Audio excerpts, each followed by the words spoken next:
Welcome to a special edition of Between Two FARS. I'm Warneke Miller here once again with the legendary king of procurement law here at JSC, Robert Tepfer. Good morning, Bob. Why are we here today? Well, we're actually here because we're not at work. And the reality is a lot of people aren't. And the virus crisis is one that we're all experiencing. And naturally, in our world, we have to speak of it in terms of the contractual implications. And that's precisely what we're going to do today. I love it. There's never a dull day in procurement, is there, Bob? No, there isn't. There is nothing more exciting than contracting, and I've felt that for forever. And what I want to do is I assured folks that I'd include this preamble, that what we're talking about are the considerations you have to have in this context, because a contract is an allocation of risk, okay? And we always embrace the concept of eliminating contingencies.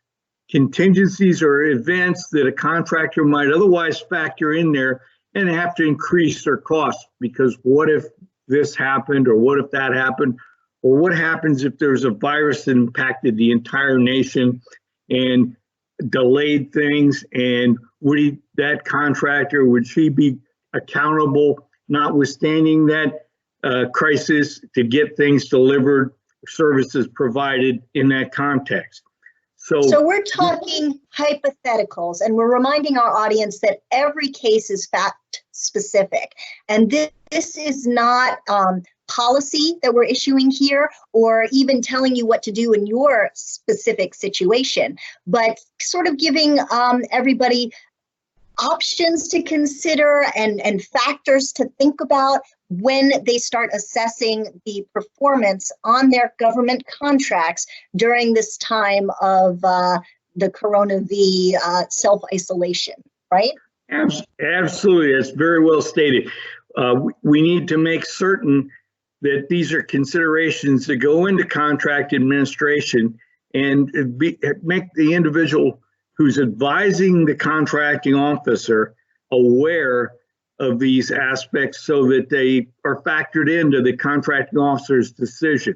It's important to note, and I can't emphasize this enough, that, you know, a lot of us, when we get out of law school, there's a tendency when you take the bar exam to address all issues on something and speak to remedies that are provided. Our job is to certainly be aware of these issues, to advise the contracting officer in that context, but our job is not to assist or provide the contractor a quick remedy, as you might in a law school exam. But that's their job. That's their legal counsel's obligation. So be aware of it. I've had attorneys that have worked for me who did a fantastic job going over all the issues and sub-issues, right up to and almost putting together the claim for the contractor. Don't go there. That's not a good thing to do.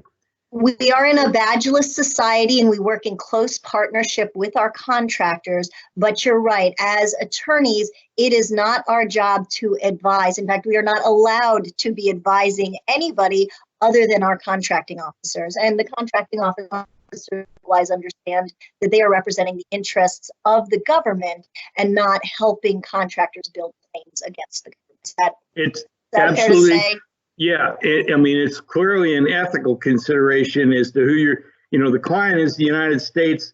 You know, we work with the contracting officers, but you have to be very aware of what you say. And sometimes you can lead a contractor to a remedy, and that's not your job. Right. However, you need to be aware of it, because if you're not, a good contractor is going to know all the remedies ultimately, and they will effectively build a claim and a worse claim. And you have to make certain that, I mean, it obviously all belongs to the contracting officer. We don't make binding decisions and obligate the United States.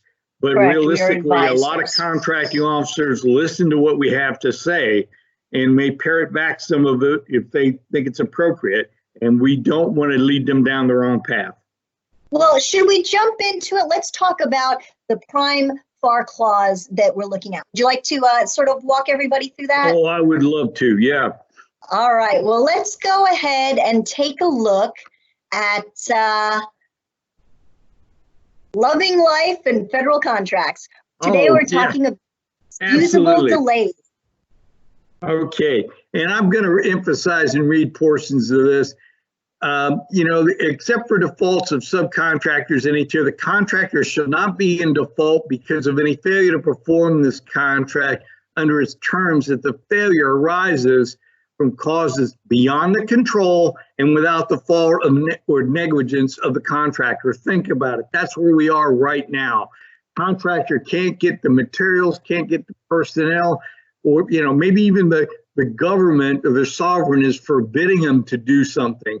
Think what that does. It's an allocation of risk. It's a contingency that we addressed in the clause FAR 52-249-14, excusable delay. And this provision pulls out some very specific examples of what might constitute an excusable delay, some of which may be applicable in our current scenario, right, Bob? Absolutely. Think about it. The acts of the government in its sovereign or contractual capacity. I mean, if the government speaks to it and forbids certain things to take place because of the events at hand, or the contract, can't occur because of excusable delays. And it even speaks to the fact of epidemics and quarantine restrictions, both of which, when you read it maybe 6 months ago, you would have rolled your eyes and say, that sounds like something out of a grade B movie, but guess what? We're in the middle of a grade B movie here. Isn't the FAR great? It had contemplated circumstances like this. I love the FAR, Bob. Oh, yeah, I certainly love it, and I have lived it, and it's just a wonderful thing. But these are provisions that I wish we had never got to use. Yeah. One of the things that we need to remember is that the failure to perform must be beyond the control and without the fault or negligence of the contractor. So just because we've got an intense environment going on right now, you still need to look at the whole situation, holistically view what's going on, and remember that because things are going on worldwide here, there may still be negligence or fault issues that, as the contracting officer and as legal counsel for the contracting officer, we need to look at instead of just jumping to presuming an excusable delay, right, Bob? Absolutely, and we got to make certain that we let them make this argument and explain the specific facts as opposed to us assuming it or articulating it for them. Did you have a problem getting materials? Did you have a problem, a delay because of whatever? We don't articulate it. We tell them, what's your basis for a claim? What's your basis? Now, and we'll get into it a little bit. We need to have an awareness when advising the contracting officer that these events can have that impact. You don't want to obviously have a firm deadline that you attempt to enforce when there's clearly, problems that fall into the category of these excusable delays. The problem would be, and we'll speak to it in more depth, you're going to create what's called a constructive acceleration. Arguably, yeah, and that's where we're looking at this section in Part C, right? Where it says, if you fall into an excusable delay situation, the delivery schedule shall be revised. And that word shall kind of vests the contractor with some expectations that can create this acceleration claim, right, Bob? Absolutely. It doesn't give discretion. And a good argument can be made that the failure to do that is the basis for an entitlement because the contractor had to do something to comply with the direction. You have effectively altered the obligation by demanding performance without considering the excusable delay. All right, let's talk about some practical tips. I know that we have already touched on some of these, but can you kind of walk us through the importance of these 5 points, Bob? Yeah. Now, contemporaneous documentation. Everybody knows that I love that, but let me explain to you why it plays in this context. in 2 years from now, folks are not going to understand what took place and what the delay was and what the specific facts of your case were that impacted, that created what would otherwise have been a constructive acceleration or an excusable delay. And you're going to have to make a memo for the record that speaks to that so that you make your own arguments. You're speaking to an IG or an auditor who's trying to do their job and trying to find out, did you pay a claim when there was not a valid basis, in which you have to speak to them and say, look, this is where we are right now. You may, be able to go to a grocery store and a restaurant. I can't. Not that that's the issue, but it's a different environment. And you have to understand the environment and speak to the specific facts of that environment as they impact your contract. Yeah, because a lot of these looks into the contract's records may not occur for an audit.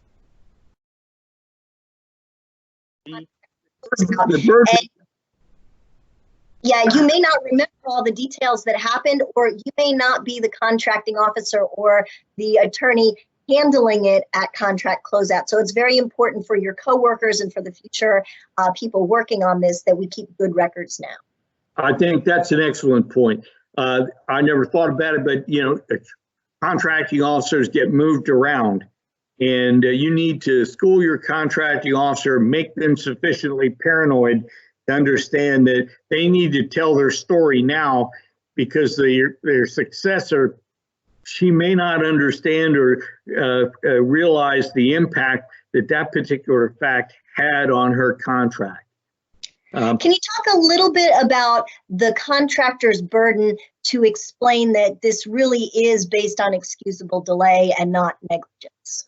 Well, this is not a free pass, a get out of jail card for not otherwise adhering to the obligation that's set out in the contract. You have to have them tie it in and explain it, and that's why I emphasize that you don't build their case by leading them to specific remedies. You ask them, and hopefully, it's a good time to send emails or where you ask questions. The beauty of that is it becomes, the tendency is to, spontaneously tell the truth, as opposed to articulate something that you said, if you could show me where it dealt with the epidemic, and I think there's probably shortages in this area. If you could tie it, then I might be able to cut you a check. You simply say, right. What is the source of your problem? You can, take a look at the contractor, take a look at the clause. How are you entitled to anything other than complying with the obligation that you signed up to? And you also want to ask, what have you been doing to rectify this situation? Because you need to also document any attempts that the contractor has made to mitigate the circumstance, because they do have a duty and obligation to attempt to mitigate what's going on. Right? Yeah, and this is like any other, damage control, and the contractor always has an obligation to mitigate damages. And so this would simply be another instance where they can't just lean back and say, I now got a free space, I'm going to use it. All right, well, Bob, what happens if we've got a contracting officer telling a contractor, hey, the schedule for this has to be met. We've got mission requirements. We just need you to adhere to what the contract is telling you to do. What issues might we run into? Yeah, that might very well be. We're an operational organization, and we have to get certain things by certain times. You can't, call up the station or any other organization in training and say, guess what? Why don't you just go without this for 4 months because there's a problem? What you might have to do is say, look, this is a minimum need of the government. This is a serious thing. And we put out that particular delivery date or performance date because that was what we had to have, and we still have to have it. That's, something the contractor might very well hear, but the contractors say, okay, but in the context of these provisions, you have now effectively, because of the excusable delay, created what's called a constructive acceleration, where I will perform, but you have to pay me more to obtain people with specific skills, or to obtain materials, or simply to get people to show up. That is the contingency that we said, don't include that in your contract. We'll take care of that and address it if and when it ever occurs. Well, guess what? It just occurred. So we might very well have the right to tell them to do it, but we're going to have our checkbook out after we do that. Yes, you can be expecting a request for equitable adjustment, and you'll need to go through and make sure that they attempted to mitigate, that the accelerated costs really are tied to the excusable delay and all the other things that you would have to document before resolving a request for equitable adjustment. But because of that provision in Section C that says we shall basically change our schedule based on the excusable delay, they are vested with that ability to make a potential assertion of constructive acceleration. And the emphasis in the context of the changes clause is equitable, adjustment. Equitable means fair. The bottom line is we contracted, we allocated risk. This is consistent with that allocation. And guess what? You're going to pay. You should pay. Let them make the argument. You make certain that argument is valid, that they did mitigate, and that you do document the record such that if you're audited later, you have a viable argument that, hey, this is what we had to do because of the facts that are outlined above. All right, what about the worst case scenario when we're looking at maybe having to terminate default a contract because just this stuff needs to get done, the contractor's not able to do it, but we need to get this done, and so we're looking to default the contract. A termination for convenience is always an alternative, okay? That is simply turning the contract off, permitting a contractor to have a year to submit a termination proposal, and paying those reasonable, allocable, allowable costs that occurred in that time period. And that's always possible. It can't cost you more than the contract, but you might not have anything that's of any value when you get done. Another alternative is that if the contractor hasn't attempted to mitigate damages, can't demonstrate that they otherwise have an issue in the context of excusable delay, is you could issue, consistent with whatever facts you have, a cure notice that spells out you need to fix this, but notwithstanding the fact that it may speak to a cure notice, you got to remember, you think you know when to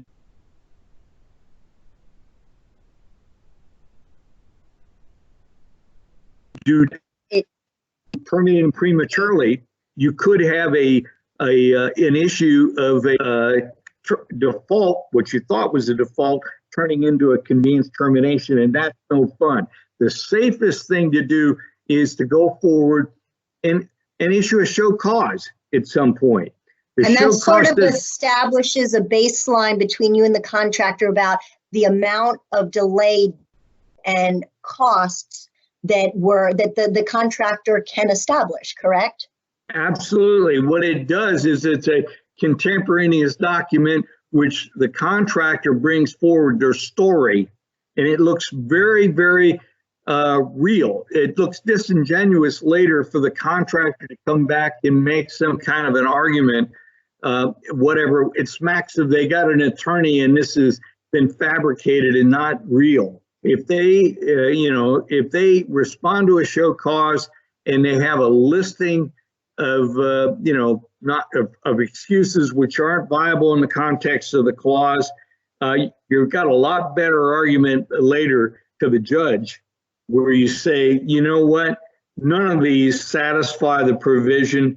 We asked them to give their best argument on the facts. They did. It's not viable. We can't go with it. So for that reason, we went ahead and defaulted. Well, we've given our Between Two FARS audience a lot to chew on this morning. I think that it's very important, as we keep reiterating, that we've got the contemporaneous documentation and the fact that the FAR has thought through some of these provisions, and we can go ahead and lean back into the FAR and just continue to administer the contracts as directed in the FAR, in the case law, and in the verbiage of our contracts. Just because we've got some unexpected things going on around us doesn't mean that we don't have some wonderful documents to help guide us through this Absolutely process. Wonderful. Everybody has to remember, the contracting officer makes the decision, not the lawyer. The case is fact specific, but be cognizant of these provisions. And the final thing that I would emphasize is make a good record, because no one's going to believe what we're going through, and you're not going to be able to specifically prove it in a couple of years, you know, if you don't write it down. All right, Bob. Well, thanks for joining us today, and come back and spend some more time with us in the next episode of Between Two FARs. Bye-bye. Bye-bye.